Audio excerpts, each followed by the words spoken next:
नमस्कार, आप देख रहे हैं हिंदी खबर एक्सप्रेस और मैं हूं आपके साथ मानवी ठाकुर। शुरुआत करते हैं आज की खास खबरों से।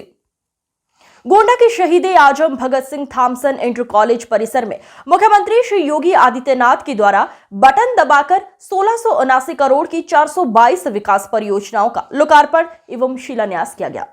इस मौके पर माननीय मुख्यमंत्री जी के द्वारा कई शासकीय योजनाओं के लाभार्थियों को प्रमाण पत्र आदि वितरित किए गए। माननीय मुख्यमंत्री जी के द्वारा प्रधानमंत्री स्वनिधि योजना के तहत श्रीमती राधा कश्यप व श्रीमती सुनीता कश्यप को प्रमाण पत्र दिया गया।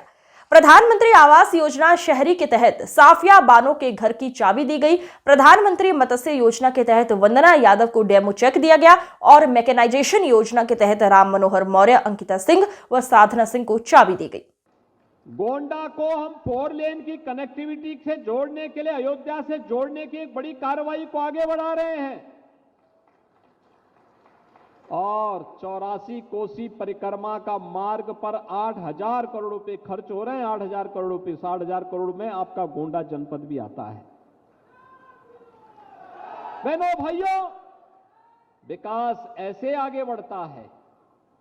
विकास के लिए उस प्रकार का कार्य और उस प्रकार के लोग, आप अनुमान करिए आपके एक वोट ने कैसे देश की तकदीर को बदल के रख दिया।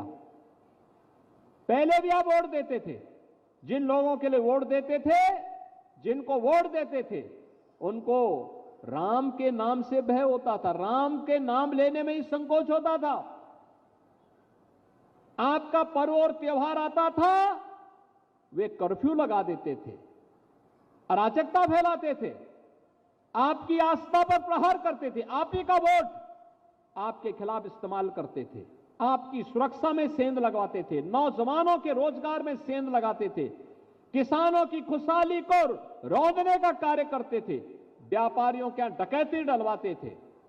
लेकिन आज बेटी और व्यापारी सुरक्षित हुआ है। आज डबल इंजन की सरकार है तो आपकी आस्था को भी सम्मान है। डबल इंजन की सरकार है, नौजवानों के लिए नौकरी की व्यवस्था। इससे पहले, मैं गोंडा में आने के पहले लगभग 100 नौजवानों को डिप्टी एसपी और डिप्टी कलेक्टर का नियुक्ति पत्र वितरण करके लखनऊ से आया हूं। ये उत्तर प्रदेश के नौजवान आज उत्तर प्रदेश के अंदर अलग अलग जनपदों के नियुक्ति प्राप्त कर रहे हैं, उत्तर प्रदेश की बेहतरीन सेवा में जा रहे हैं, अग्रणी सेवा में जा रहे हैं। इसलिए जा रहे हैं क्योंकि सरकार संवेदनशील तरीके से उनके विकास के लिए कार्य कर रही है। और आज जब हम यहां पर आए हैं, आजादी के अमृत महोत्सव में प्रधानमंत्री मोदी जी ने हर भारतवासी को जनपद मैनपुरी में एक बार फिर श्रद्धा भक्ति की अनूठी मिसाल देखने को मिली है। कस्बा करहल के मोहल्ला काजी स्थित पर आज 7 दिवसीय श्रीमद् भागवत कथा का पूजा अर्चना के साथ शुभारंभ हुआ। भगवान कथा के पहले दिन श्रद्धालुओं ने ढोल नगाड़ों के बीच कलश यात्रा निकाली। कलश यात्रा में शामिल श्रद्धालुओं ने बालाजी मंदिर, बनखेंडेश्वर मंदिर, हनुमान मंदिर, शीतला मंदिर आदि की परिक्रमा कर देवगणों को कथा में आने का आह्वान किया। भक्ति गीतों, भजनों पर श्रद्धालु नाचते गाते झूमते नजर आए। जय जयकारों के साथ सभी कलश तथा कथा पंडाल में स्थापित किए गए। महिलाओं ने ढोल मंजीरे की थाप पर भगवान का गुणगान किया। बहरहाल श्रीमद् भागवत कथा को लेकर श्रद्धालुओं में खासा उत्साह नजर आया। कलश यात्रा में शामिल श्रद्धालुओं ने क्या कुछ कहा, सुनिए उनकी जुबानी। शास्त्री जी, आज मोहल्ला काली शिव मंदिर पर श्रीमद् भागवत का आयोजन हुआ है, क्या कहना चाहेंगे भागवत के लिए? ओम गुरुदेवाय नमः। विघ्न हरण मंगल गण सिद्धि विनायक गणेश भगवान भोलेनाथ माता पार्वती की जय, हर हर महादेव की जय। आज हमारे करहल में श्रीमद् भागवत ज्ञान सप्ताह समारोह का जो प्रारंभ हमारे जीजा जी ने करवाया हुआ। मैं फरीदाबाद से आरडी सैनिक जीवन नगर गोची सेक्टर 55 फरीदाबाद हरियाणा से आया हूँ। केवल भगवान की कथा श्रीमद् भागवत ज्ञान सप्ताह सुनने के लिए हमारे प्रभु जी बहुत सुंदर व्यास जी हैं, शास्त्री जी हैं, इनके मुखारबिंद से मैं भागवत सुनने के लिए आया हूं। और मुझे उम्मीद है, आप लोगों से क्या उम्मीद कर रहे हैं? मेरी उम्मीद ये है कि सभी भक्तगण आए और श्रीमद् भागवत ज्ञान सप्ताह समारोह सुने, कथा सुने और पुण्य के भागीदार बने और सबका भला हो, सबको सद्बुद्धि, रोजी रोटी, बरकत, सुख शांति, समृद्धि, यही मेरे भाव है कि सभी भक्तगण आके पुण्य के भागीदार बने और कथा सुने और हमारे व्यास जी के मुखार। बहुत सारे श्रद्धालु गाजे बाजे के साथ घूम रहे हैं, क्या है पूरा मामला? आज परम सौभाग्यशाली हैं जो लोग आज इस कार्यक्रम में सम्मिलित हुए हैं। उसी परिप्रेक्ष्य में श्रीमद् भागवत कथा का शुभारंभ होना है। यहाँ से उसी के उपलक्ष्य में कलश यात्रा का शुभारंभ किया गया। मोहल्ला काजी शिव मंदिर करेल से ये यात्रा प्रारंभ होकर के मुड़िया मंदिर होती हुई बनखंडेश्वर शीतला धाम, उसके बाद बालाजी मंदिर होती हुई कथा स्थल पर आई। और अच्छा पंडित जी, आखिर कलश यात्रा का उद्देश्य क्या है? क्या लेकर के चले हैं, मनोकामना लेकर? कलश यात्रा का उद्देश्य ये है कि जन जागरण करना। जन जागरण जब होगा चारों तरफ तो ये भावना आएगी कि चलो हमें कथा सुननी। कहीं कथा जैसे यात्रा हुई तो उससे लोगों को ये जानकारी हुई। इस मंगल अवसर पर लोगों से क्या अपील करते हैं आप? यदि ये करते हैं अधिक से अधिक भक्त आए कथा में, कथा श्रवण करें और अपने जीवन को सफल बनाएं। धन्यवाद। नगर भ्रमण कर रहे हैं, क्या है पूरा मामला बताएं तो। मेरे यहाँ राम कथा हो रही है, मुड़िया मंदिर गई है, बनखंडेश्वर मंदिर गई है और नगर यात्रा संपन्न। किन्नरों के दो गुट आपस में भिड़े, बाल काटे, थूक चटवाया, किन्नरों ने थाने पर काटा हंगामा।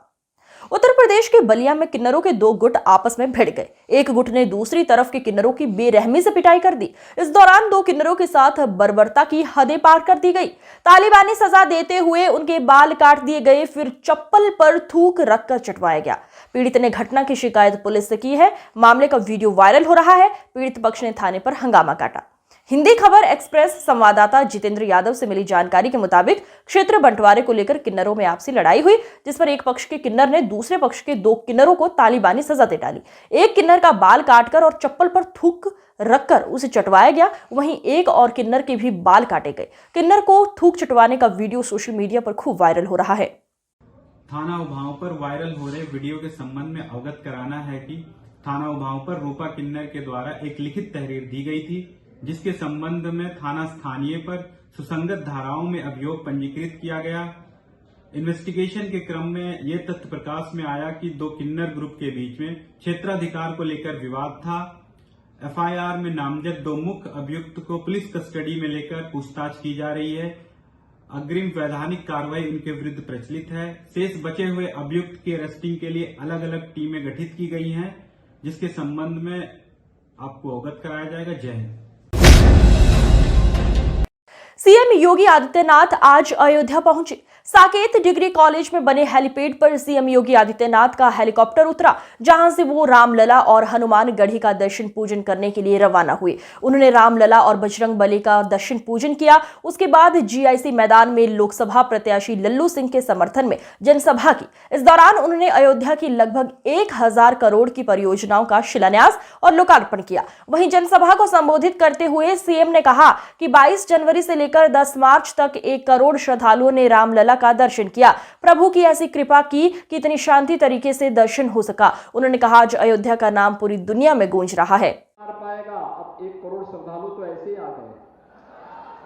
बोलते थे ना, पहले लोग बोलते थे ना, अब आप देखो 1 करोड़ तो आज भी मैं आया था, पूरा भरा हुआ है, पूरा भरा हुआ है। मैं हनुमानगढ़ी जी का भी दर्शन करने के लिए गया था और रामलला जी के भी दर्शन करने के लिए गया था, और मैं आगामी रामनवमी की तैयारी देखने के लिए भी आया था।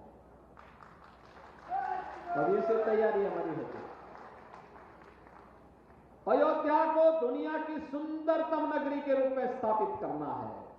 आप मुझे बताइए, अयोध्या के लिए कार्य हुआ है ना? आप मुझे बताओ, इस सपा की सरकार होती क्या एयरपोर्ट बन गया होता क्या? अयोध्या में जो 4 लेन और 6 लेन की सड़कें बनी है, क्या समाजवादी पार्टी बना पाती क्या? क्या उम्मीद करते हैं क्या? ये सुरक्षित माहौल और स्वच्छता का जो मानक आपने अयोध्या में देखा है, क्या ये सपा बसपा या कांग्रेस के लोग दे पाते क्या?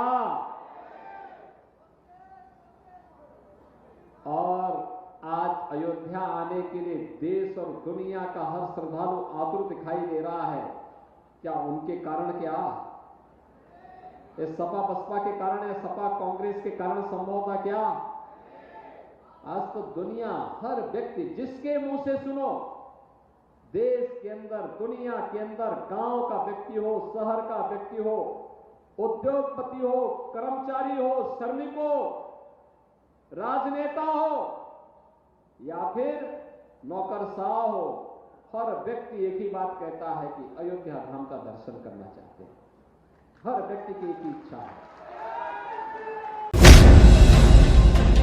थाना मिलक खानम रामपुर पुलिस व आबकारी टीम द्वारा मुखबिर की सूचना पर एक पिपली वन से एक अभियुक्त संता सिंह पुत्र चानन सिंह निवासी ग्राम कलकत्ता थाना गदरपुर जिला उधम सिंह नगर उत्तराखंड को अवैध शराब बनाते हुए मौके से 2 ड्रम जिनमें करीब 200 लीटर कच्ची शराब खाम व 2 प्लास्टिक की जरी कैन में 30 लीटर कच्ची शराब खाम व एक ट्यूब से करीब 40 लीटर कच्ची शराब खाम, कुल 50 लीटर शराब खाम तथा शराब बनाने के उपकरण व 1000 लीटर लहन बरामद हुआ, जिसे मौके पर नष्ट किया गया।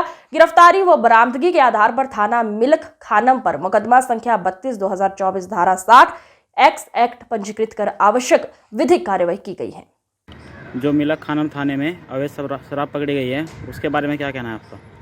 दिनांक 14/3/2024 को मिलक खानम पुलिस को ये सूचना मिली मुखबिर खास से कि थाना क्षेत्र में जो पीपली वन है वहाँ पे अवैध शराब का निर्माण हो रहा है। तो थाने से एक टीम बन के वहाँ पे दबिश दी गई, जहाँ पे 500 लीटर कच्ची अवैध शराब बरामद की गई और 1000 लीटर लहन बरामद की गई तथा एक अभियुक्त जिसका नाम है संताराम निवासी थाना गदरपुर उत्तराखंड, उसको गिरफ्तार किया गया। उसके खिलाफ सुसंगत धाराओं में अभियोग पंजीकृत आवश्यक कार्रवाई की जा रही है। आज की खबरों में बस इतना ही। देखते रहिए हिंदी खबर एक्सप्रेस। नमस्कार।